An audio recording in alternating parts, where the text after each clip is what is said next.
My book cupboard is an absolute mess, and going to clean it today reminded me of the fact that I was to make a book video from here. So here we are. Welcome to Alice's Booknook. 5 of the books I read in 2025 which ended up being my favorite and why you should read them too. As you watch this further, you might ask, why are you doing your makeup? And the answer to it is honestly just to keep me occupied. This is something I feel I should better about myself if I focus on one thing at a time. Other than studying, I feel I am not as productive as I can be in that moment. For example, right now, doing my makeup and filming at the same time makes sense to me because after a long day, doing something fun like doing my makeup would really be very enjoyable for me. And if I were to film a video, I would be getting ready anyway. Might as well, mix the two together and, get a footage outfit, do my makeup, make it fun for everyone. And it keeps you engaged to see what this turns out to look like later on. So without further ado, let's get into it. Mom has gone for a party and she has most of the makeup essentials in her purse, which she takes with her. So we're just gonna do with what we've got. And anyways, I just want to do it just for fun. Usually after filming this, gonna wash my face and go to bed.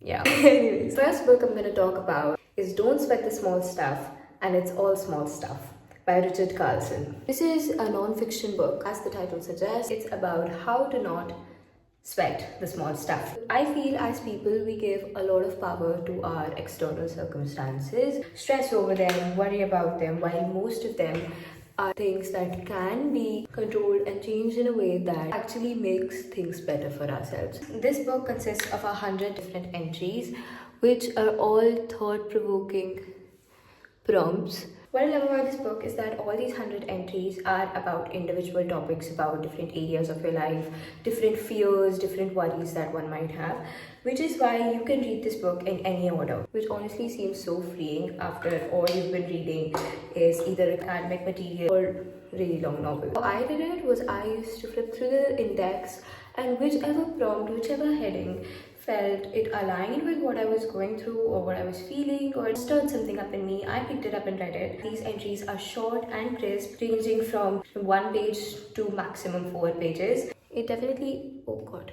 Next up, we have The Morisaki Bookshop. This book was the first book that made me tear up. It is a beautiful read about a main character, a 20-something-year-old girl who recently got fired from her job, got broken up with, and has no idea where to go, what to start. So she goes to visit her uncle who runs their family bookshop called the Morisaki Bookshop.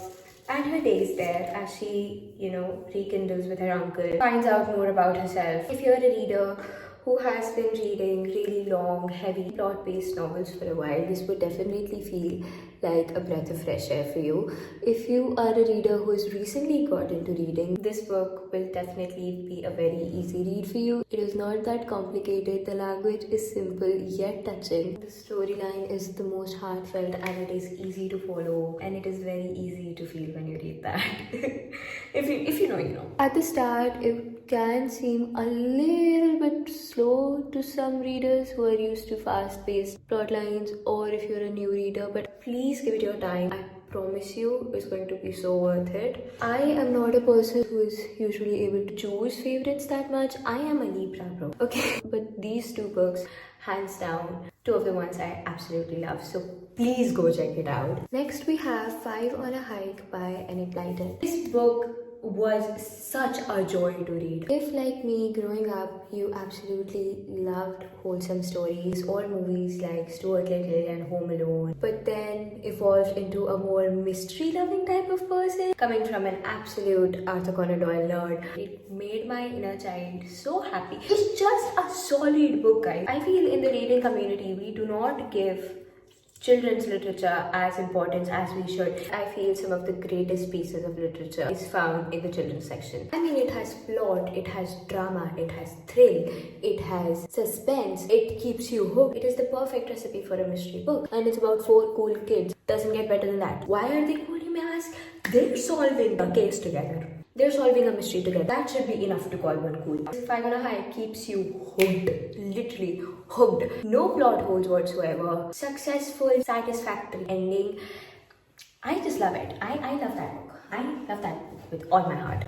So I absolutely love that book. Go check it out. Last on the list, we have Granny's Bag of Stories by Sudha Murthy. This is a wholesome collection of tales by Sudha Murthy. Really witty, really fun, engaging stories, which again I feel, because it says it's a children's book, many people who are not children, whether it be teens or adults, might just never pick it up. But honestly, the stories are so fun to read and so engaging that honestly, once you pick it up, it's hard to put it down. I actually got it from my brother and it ended up being included in our daily night routine. Those were the 5 books of 2025 that I absolutely loved and tried to convince you to get them as well. If you have any sort of book recommendations, let me know in the comments below. As for the genre, I am a big mystery reader. Absolutely love any mystery book. As long as it's not murder heavy, not psychological drama, not serial killer vibes like The Housemaid, no.